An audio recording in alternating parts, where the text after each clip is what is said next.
नेपाळचे पंतप्रधान के.पी. शर्मा ओली यांनी राजीनामा दिलाय। नेपाळच्या क्रीडा मंत्र्यांनी आधीच राजीनामा दिलेला आहे। कृषी मंत्री रामनाथ अधिकारी सुद्धा राजीनामा त्यांनी दिलेला आहे असं समजतंय। एकंदरीत नेत्यांच्या घरासंदर्भात प्रचंड आक्रमक भूमिका या सगळ्या आंदोलक तरुणांनी घेतली। नुकसान केलं घरांचं, त्या ठिकाणी जाळपोळ केली, दगडफेक केली आणि आता पंतप्रधानांनी राजीनामा दिलेला आहे असं समजतंय। इतरही सगळ्या मंत्र्यांनी राजीनामे दिलेले आहेत। नेपाळमधली परिस्थिती आता आणखी बिघडत चाललेली आहे। सगळीकडे अराजकता पसरलेली पाहायला मिळते। संपूर्ण नेपाळ धुमसतंय ही दृश्य आपण बघतोय।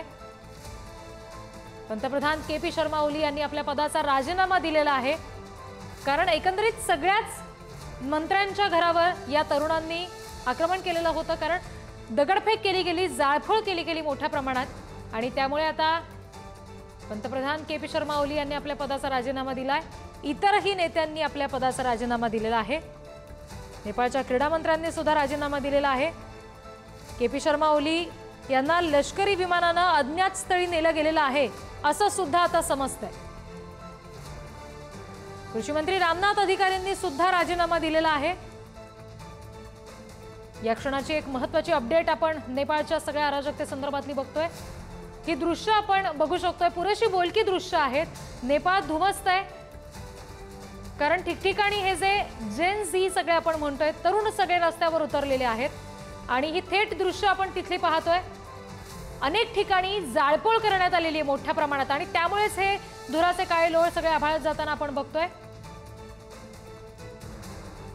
मंत्र्यांचे जे निवासस्थान आहे, जे घरं आहेत, तिथे नुकसान केले। पाण्याची टाकी या सगळ्या तरुणांनी फोडलेली आहे बघतोय आपण। दगडफेक मोठ्या प्रमाणात केलेली आहे, जाळपोळ केली जाते आणि या सगळ्यामध्ये आता पंतप्रधानांनी आपल्या पदाचा राजीनामा दिलेला आहे। इतरही मंत्र्यांना पदाचा राजीनामा द्यावा लागलाय। शिवाय के.पी. शर्मा ओली जे पंतप्रधान नेपाळचे होते, ज्यांनी आता पदाचा राजीनामा दिलाय असं आपण म्हणतोय, त्यांना लष्करी विमानानं अज्ञात स्थळी नेलं गेलेलं आहे असं समजतंय। नेपाळची संसद सुद्धा या आंदोलकांनी पेटवून दिलेली आहे। ही दृश्य आपण बघतोय। अश्रुधुराचा वापर करावा लागतो या सगळ्या जमावाला पांगवण्यासाठी। मात्र हे सगळे तरुण किती आक्रमक आहेत हे सुद्धा आपल्याला दृश्यांमधून पाहायला मिळतंय। आंदोलकांनी नेपाळची संसद पेटवून दिलेली आहे। भ्रष्टाचाराचा मुद्दा आहेच, पण त्याचबरोबर सोशल मीडियावर बंदी आणली गेली। इंस्टाग्राम आणि इतर सगळे सोशल मीडिया प्लॅटफॉर्म्स बंद केले गेलेले होते, ज्यामुळे हे सगळे तरुण भडकले आणि आता त्या सगळ्याचा परिणाम म्हणून हे तरुण रस्त्यावर उतरले। त्यांनी आंदोलन केलं। या सगळ्या जमावाला पांगवण्यासाठी अश्रुधुराचा वापर करण्यात आला। मात्र तरी सुद्धा हे सगळे तरुण मागे हटताना दिसत नाहीयेत, ते आणखी आक्रमक होत चाललेत। नवीन अपडेट काही हाती येत आहेत या सगळ्या संदर्भातल्या। इथे दृश्य नेपाळमधली आपण बघतोय। जाळपोळ हे आंदोलक सातत्यानं करतायत। नेपाळची संसद सुद्धा त्यांनी पेटवून दिलेली आहे। जिथे कुठे माध्यम प्रतिनिधी आहेत त्यांच्या समोर येऊन हे सगळे तरुण जोरदार घोषणाबाजी करतायत, आक्रमकपणे आपलं म्हणणं मांडताना दिसतायत।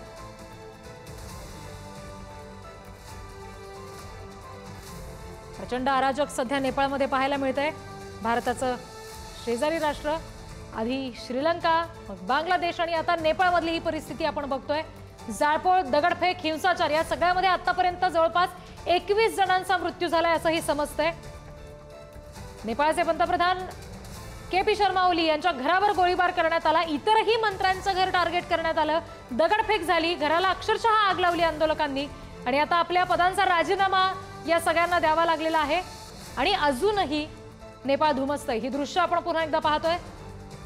दृश्यांमध्ये दिसणारे हे सगळे तरुण तरुणी आपण बघतोय, जे आक्रमक पवित्रा घेत आहेत सरकारच्या काही धोरणांविरुद्ध किंवा भ्रष्टाचार जो झालेला आहे त्या संदर्भात।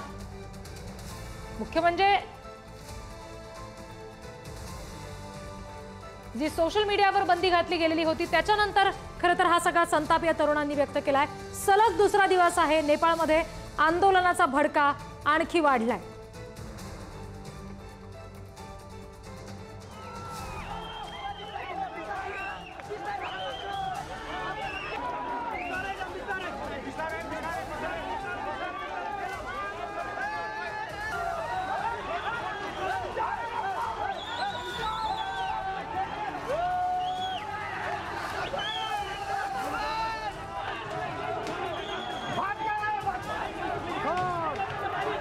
नेपाळचे पंतप्रधान के.पी. शर्मा ओली यांनी या सगळ्या प्रकरणानंतर आता राजीनामा दिल्याची नवीन अपडेट समोर येते। तसंच एका लष्करी विमानानं त्यांना अज्ञात स्थळी नेलं गेलेलं आहे। नेपाळच्या क्रीडा मंत्र्यांनी कृषी मंत्र्यांनी आधीच राजीनामा दिलेला आहे आणि आज संध्याकाळपर्यंत नव्या पंतप्रधानांची घोषणा होणार असं सुद्धा समजतंय। नेपाळी नेत्यांना सुरक्षित जागी हलवण्यात येत आहे सध्या, कारण जमाव प्रचंड आक्रमक आहे। सगळे तरुण अगदी टोकाचं पाऊल उचलतायत। जाळपोळ दगडफेक करण्याबरोबरच घरांचं म्हणजे नेत्यांच्या मंत्र्यांच्या घराचं नुकसान करतायत। घुसखोरी हे सगळे तरुण या घरांमध्ये करताना आपल्याला पाहायला मिळतात। तिथल्या वस्तूंचं नुकसान आणि तोडफोड हे तरुण करतात।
सध्याची नेपाळमधली ही थेट दृश्य आपण बघतोय।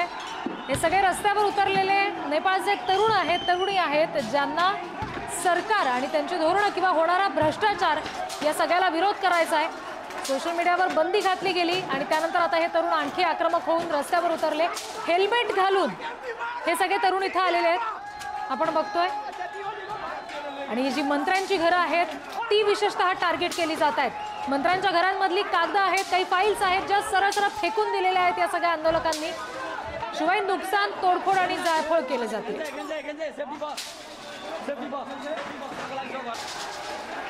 निवृत्त lieutenant colonel Satish Dhage sir सध्या आपल्याशी जोडले गेलेले आहेत, त्यांच्याशी आपण बोलणार आहोत। सतीश सर, आता ही दृश्य आपण बघतोय, प्रचंड आक्रमक हा जमाव आणखी होत चाललेला आहे। मंत्र्यांची घरं विशेषतः टार्गेट होत आहेत। एकीकडे पंतप्रधानांनी राजीनामा दिलाय, त्यांना अज्ञात स्थळी सध्या नेलं जात आहे। आणखी काय नेमकं यापुढे घडू शकतं नेपाळमध्ये? नक्कीच युवकांच्या मनामधला रोष जो आहे या चित्रांच्या माध्यमातून आपल्याला दिसतोय। आणि मुळात 2008 पासून 2025 पर्यंत 14 सरकार आली गेली, वेगवेगळ्या पॉलिटिकल पार्टीज ज्या आहेत त्या सत्तेमध्ये त्या ठिकाणी होत्या। पण हे सगळं असताना सुद्धा जे आहे ही जी नेपाळची जनता आहे, मुख्यतः जे युवक आहेत, त्यांना न्याय मिळाला नाही। न्याय इन द सेन्स तिथे जे आहे बेरोजगारी मोठ्या प्रमाणावर वाढतीये, तिथे महागाई वाढतीये, भ्रष्टाचार जो आहे तो प्रचंड प्रमाणामध्ये बोकाळलेला आहे। आणि ही सगळी परिस्थिती असताना दुसऱ्या बाजूला मात्र मंत्र्यांची मुलं ही जी आहेत ऐश्वर्यात बाकीच्या देशांमध्ये त्या ठिकाणी राहत आहेत, तशा प्रकारचे रील्स, त्याच्या प्रकारचे जे आहेत क्लिप्स त्यांना पाहायला मिळत आहेत। आणि अशा प्रकारचं कॉन्ट्रास्टिंग सिनॅरिओ किंवा कॉन्ट्रास्टिंग पिक्चर त्या ठिकाणी पाहिल्यानंतर हा राग, त्यांच्या मनातला राग जो आहे या पद्धतीने त्या ठिकाणी येतोय। के.पी. शर्मा ओली यांना आता राजीनामा द्यावाच लागणार होता, त्यांनी राजीनामा दिलेला आहे। आणि आता आर्मीने जे आहे त्यांना आर्मी हेडक्वार्टरमध्ये मूव्ह केलेला आहे। एक प्रकारे आर्मी रूल त्या ठिकाणी येईल आणि काही अंशी जी आहे परिस्थिती निवळण्यासाठी तिथला आर्म्ड फोर्सेस, सैन्य दल त्या ठिकाणी प्रयत्नरत राहील असं अपेक्षित त्या ठिकाणी आहे। आणि दुसऱ्या बाजूला तिथले जे किंग ज्ञानेंद्र आहेत त्यांनी या युवकांच्या प्रोटेस्टला जे आहे सपोर्ट केलेला आहे. म्हणजे भविष्यामध्ये कॉन्स्टिट्युशनल अमेंडमेंट होऊन पुन्हा एकदा तिथे कॉन्स्टिट्युशनल मोनार्की येते की काय, अशा प्रकारची दाट परिस्थिती निर्माण होताना आपल्याला या सगळ्या चित्रांवरून दिसते. सतीश सर, आणखी एक महत्त्वाचा मुद्दा म्हणजे नुकताच जी बातमी हाती येते त्यानुसार नव्या पंतप्रधानांची घोषणा होणार आहे आज संध्याकाळपर्यंत असंही समजतं. याने डॅमेज कंट्रोल होईल? माझ्या मते त्यांनी डॅमेज कंट्रोल त्या ठिकाणी होणार नाही. के.पी. शर्मा ओली यांचा राजीनामा ठीक आहे, सर्वपक्षीय दलाचं सरकार म्हणा किंवा एक प्रकारची जी आहे इमर्जन्सी हेही ठीक आहे, पण मी म्हणेल त्याला तात्पुरती मलमपट्टी. म्हणजे तो व्यक्ती जो कुठला आज घडीला जो आहे प्रधानमंत्री म्हणून त्या ठिकाणी येईल तो जो आहे तात्पुरता त्या ठिकाणी असणार आहे. पुन्हा माझ्या मते जे आहे संसद डिझॉल्व्ह करून, पार्लमेंट डिझॉल्व्ह करून पुन्हा एकदा निवडणुका घेणं हा एक ऑप्शन आहे. पण त्याच्याही पलीकडे जाऊन माझ्या मते जोपर्यंत कॉन्स्टिट्युशनल अमेंडमेंट होत नाही आणि त्यामध्ये जे आहे कॉन्स्टिट्युशनल मोनार्की, मी कॉन्स्टिट्युशनल मोनार्की यासाठी म्हणतो कारण 2008 पासून आतापर्यंत नेपाळच्या जनतेनं पाहिलं की कुठलंही सरकार आलं, कुठल्याही पॉलिटिकल पार्टीचं सरकार आलं तरी सुद्धा जे आहे भ्रष्टाचारामध्ये काही कमी होत नाही. मग त्याच्या अगोदरचं ज्या प्रकारे कॉन्स्टिट्युशनल मोनार्की असणारी सिस्टम होती त्यामध्ये तरी कमीत कमी स्थैर्य होतं, कमीत कमी जे आहे नेपाळ विकासाच्या मार्गावर त्या ठिकाणी जात होता. त्यामुळे पुन्हा एकदा तशाच प्रकारची कॉन्स्टिट्युशनल मोनार्की येण्यासाठी कॉन्स्टिट्युशनल अमेंडमेंट होणं हे येणाऱ्या काही महिन्यांमध्ये नेपाळमध्ये होईल असं मला आजघडीला वाटतं.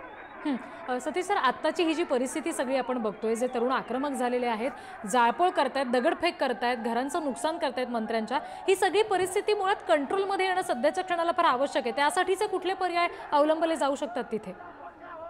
ते येणं आवश्यकच आहे आणि माझ्या मते के.पी. शर्मा ओली यांचा राजीनामा हे एक महत्वाचं मी म्हणेल की पाऊल त्या ठिकाणी ठरेल. आता तिथली आर्मी जी आहे त्यांची अत्यंत महत्वाची भूमिका असणार आहे, लष्कराची महत्वाची भूमिका असणार आहे. कारण लष्कर जे आहे एक प्रकारे न्यूट्रल आहे, अशा प्रकारचं प्रोजेक्शन त्यांना त्या ठिकाणी करावं लागेल आणि राजकीय व्यवस्थेला बाजूला सारून हा सगळा लॉ अँड ऑर्डरचा प्रश्न जो आहे तो सॉल्व्ह करण्यासाठी त्यांना पुढे यावं लागेल. दुसरं, तिथले जे किंग ज्ञानेंद्र आहेत, थोडक्यात तिथले जे नेपाळ नरेश आहेत, त्या नेपाळ नरेशनी सुद्धा जे आहे या आंदोलकांना सपोर्ट केलेला आहे. तर त्यांच्याद्वारे सुद्धा जे आहे काही पॉझिटिव्ह स्टेटमेंट त्या ठिकाणी येणं आणि हा तणाव निवळण्यासाठी त्यांनी पुढाकार घेणं हे सुद्धा एक महत्वाचं पाऊल त्या ठिकाणी ठरू शकतं. आणि तिसरं, भारतासारखा एक रिस्पॉन्सिबल देश त्यांनी सुद्धा जे आहे नेपाळच्या सध्याच्या व्यवस्थेला त्याचबरोबर आर्म फोर्सेसला जी काही मदत लागेल ती त्या ठिकाणी करणं, आंतरराष्ट्रीय सपोर्ट देणं, या सगळ्या गोष्टी जर एकत्रित आपण पाहिल्या तर येणाऱ्या काही दिवसांमध्ये जो आहे हा राग युवकांचा शांत करण्यासाठी त्या ठिकाणी कारणीभूत ठरतील. आणि जसं मी म्हटलं कॉन्स्टिट्युशनल अमेंडमेंटसाठी काही महत्वाची पावलं उचलली जातात का हे सुद्धा आता पाहणं जे आहे महत्वाचं ठरणार आहे. त्याच अनुषंगानं हा राग त्यांचा शांत करण्यासाठी ही पावलं महत्वाची ठरू शकणार आहेत. आता जसं तुम्ही सर म्हणालात की आपण काही लष्करी मदत जर त्यांना करू शकलो तर तशा पद्धतीनं एक पर्याय असू शकतो. भारताकडून आणखी कोणते पर्याय यासाठी सुचवले जाऊ शकतात? भारत या बाबतीत काही करू शकतं का? माझ्या मते पहिली गोष्ट तर भारतानं जे आहे स्वतःचं हित कशात ते पाहावं आणि सगळ्यात महत्वाची गोष्ट अशा प्रकारची अस्थिरता असल्यामुळे भारताच्या सुरक्षिततेला त्याचबरोबर मोठ्या प्रमाणावर निर्वासितांचा लोंढा हा भारतामध्ये नेपाळमधून येण्याची परिस्थिती निर्माण होऊ शकते. म्हणून त्यासाठी आपल्याला जे आहे ऍक्टिव्ह ऍक्शन त्या ठिकाणी घेणं आवश्यक आहे. त्याच अनुषंगानं SSB सशस्त्र सीमा बल जे भारत आणि नेपाळशी निगडीत ज्या सीमा आहेत त्यांचं संरक्षण करतं, त्यांना व्हिजिलवर जाणं, त्यांना अलर्ट मोडवर जाणं आवश्यक आहे, जे ऑलरेडी ते गेलेले आहेत. दुसरी गोष्ट जी आहे नेपाळमधल्या या अस्थिरतेचा फायदा घेऊन पाकिस्तानच्या काही दहशतवादी संघटना या भारतामध्ये ज्या घुसखोरी करण्यासाठी याचा वापर करू शकतात हेही भारताने लक्षात घेणं आवश्यक आहे. कारण भारत आणि नेपाळ यांच्या ज्या सीमा ज्या आहेत ते ओपन बॉर्डर आहेत, तिथे कुठलाही व्हिसा किंवा पासपोर्ट लागत नाही भारतामध्ये येण्यासाठी. तर या परिस्थितीचा सुद्धा भारताने त्या ठिकाणी विचार करणं आवश्यक आहे. आणि जसं मी सांगितलं की डिप्लोमॅटिकली जो काही सपोर्ट ऍक्टिव्हली आपल्याला नेपाळला देता येईल तो देणं आवश्यकच आहे. न्यूट्रल भूमिका घेऊन चालणार नाही. प्रोऍक्टिव्हली भारतानं नेपाळशी चर्चा करून तिथल्या ज्या आहेत भारत राजीच्या ज्या पॉलिटिकल पार्टीज आहेत त्यांच्याशी चर्चा करून ही परिस्थिती कशी निवळेल, त्याचबरोबर किंग ज्ञानेंद्र यांच्याशी सुद्धा जे आहेत अप्रत्यक्षपणे चर्चा करून ही परिस्थिती कशी निवळेल यासाठी ऍक्टिव्ह भूमिका घेणं आवश्यक आहे.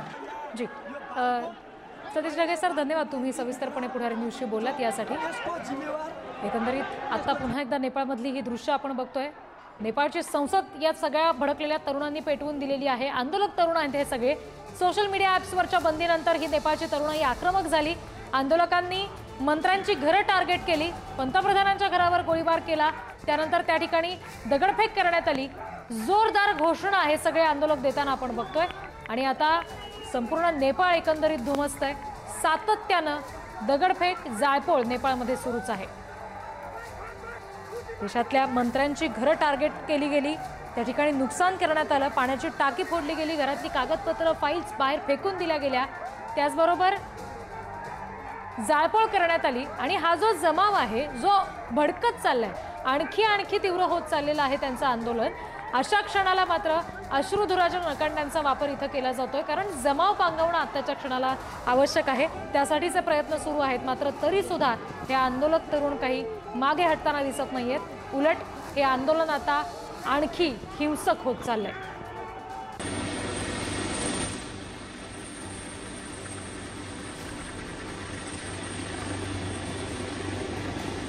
हेलिकॉप्टर या दृश्यांमध्ये आपल्याला पाहायला मिळतंय।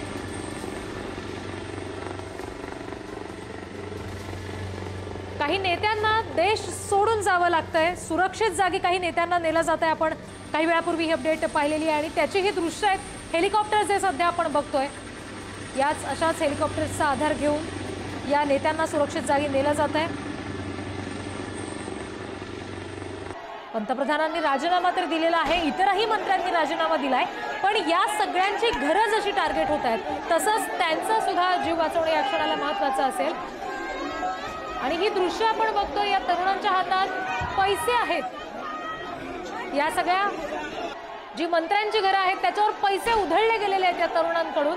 ही दृश्य आपण बघतोय, सातत्यानं भ्रष्टाचारासंदर्भातला मुद्दा हे तरुण उपस्थित करत होते, त्या संदर्भात रोष किंवा असंतोष ह्या तरुणांच्या मनात होताच, सोशल मीडियावर तो धुमसत होता आणि त्यानंतर काहींनी याचं नेतृत्व हाती घेतलं, ज्यामुळे आता ही तरुणाई रस्त्यावर उतरलेली आहे।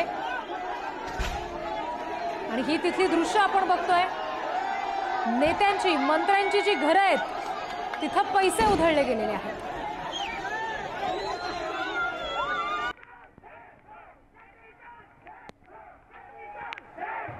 गृहमंत्री दळणवळण मंत्री यांच्या घरांना सुद्धा आंदोलकांनी टार्गेट केलेलं आहे, नुकसान या सगळ्या मंत्र्यांच्या घरांचं केलेलं आहे। सोशल मीडिया ॲप्सवरची बंदी ही अत्यंत महत्त्वाची या सगळ्यामध्ये ठरली, हे सगळे आंदोलक आक्रमक होण्यासाठी, रस्त्यावर उतरण्यासाठी। आणि या व्यतिरिक्त सुद्धा सरकारची काही धोरणं आहेत, भ्रष्टाचाराचा मुद्दा आहे, यावरून सुद्धा हे तरुण आक्रमक झाले आणि त्यांनी राष्ट्रपती भवनावर सुद्धा दगडफेक केली। नेपाळची ही सगळी तरुणाई आता आणखी हिंसक होताना आपण बघतोय। या आणखी काही दृश्य आपल्या हाती येत आहेत। पंतप्रधान ओली यांच्या मालकीचं घर आंदोलकांनी पेटवलंय, राष्ट्रपती रामचंद्र पौंडेल यांच्या मालकीचं घर सुद्धा आंदोलकांनी पेटवून दिलेलं आहे। शिवाय गृहमंत्री रमेश लेखक यांच्या घरी तोडफोड करून आग लावली, अर्थमंत्री विष्णू पौंडेल यांना सुद्धा पळावं लागलेलं आहे, आंदोलकांनी लाथाबुक्क्यांनी त्यांना मारलंय। ही दृश्य बघतोय आपण, अक्षरशः लाथाबुक्क्यांनी मारहाण करण्यात आलेली आहे। हा सगळा असंतोष आहे, हा सगळा रोष आहे नेपाळच्या तरुणाईचा आणि थेट लाथाबुक्क्यांनी मारहाण करण्यात आलेली आहे।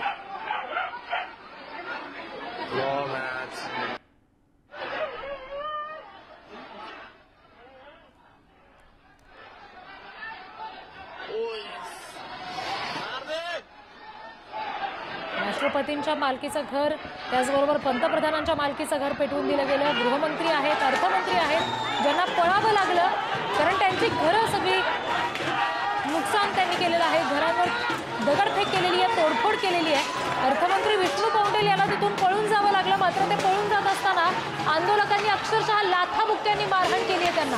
ही दृश्य आपण स्क्रीनवर एका बाजूला पाहतोय, पळून जाणारे तरुणांकडून लाथाबुक्क्या खाणारे हे नेपाळचे अर्थमंत्री आहेत, विष्णू पौंडेल असं त्यांचं नाव आहे। त्यांना तिथून पळून जावं लागलं, मात्र आंदोलकांचा रोष जो आहे, असंतोष आहे, त्याला सामोरं जावं लागलं। अक्षरशः लाथाबुक्क्यांनी या तरुणांनी मारहाण केलेली आहे। एक तरुण समोरून धावत आला, जोरदार लाथेने त्यांना खाली पाडलं, या तरुणांना आपण बघितलंय, मारहाण करण्यात आलेली आहे। नेपाळचे अर्थमंत्री आहेत जे सध्या एका बाजूला दृश्यामध्ये आपल्याला पाहायला मिळत होते, लाथाबुक्क्यांनी त्यांना मारहाण करण्यात आली। आपण ही दृश्य बघतो, एका तरुणाला लाथ जोरात मारली आणि या मंत्र्याला खाली पाडलं।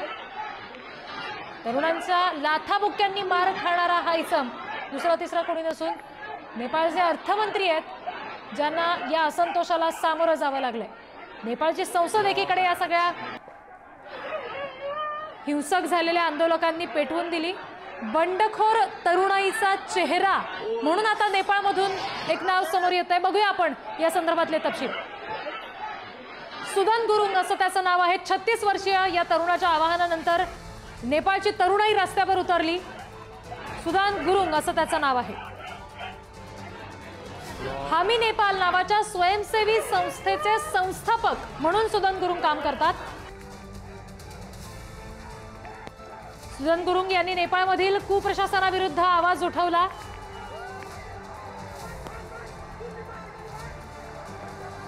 गुरुंग यांनी सरकारच्या निर्णयाविरुद्ध आंदोलन कसं करायचं याचा प्लॅन तयार केला। हाऊ टू प्रोटेस्ट अशा पद्धतीचे व्हिडिओ पोस्ट केले गेले। शाळेच्या गणवेशामध्ये पुस्तकं हातात घेऊन आंदोलन करा असं आवाहन सुद्धा त्यांनी केलं। आधी इव्हेंट आयोजक असलेल्या गुरुंग यांनी 2015 मध्ये नेपाळमधील भूकंपानंतर एक NGO स्थापन केली। त्या भूकंपामध्ये त्यांच्या एका मुलाचा मृत्यू सुद्धा दुर्दैवाने झालेला होता। NGO स्थापन झाली आणि त्यानंतर सामाजिक कार्याकडे ते वळाले, तरुणांमध्ये लोकप्रिय झाले। नेपाळमधील घराणेशाही आणि श्रीमंतांविरुद्ध गुरुंग यांच्याकडून सातत्याने टार्गेट केलं जातं। नेपाळमध्ये 8 सप्टेंबरला आंदोलन करण्याचं इंस्टाग्रामवरून त्यांनी आवाहन केलं।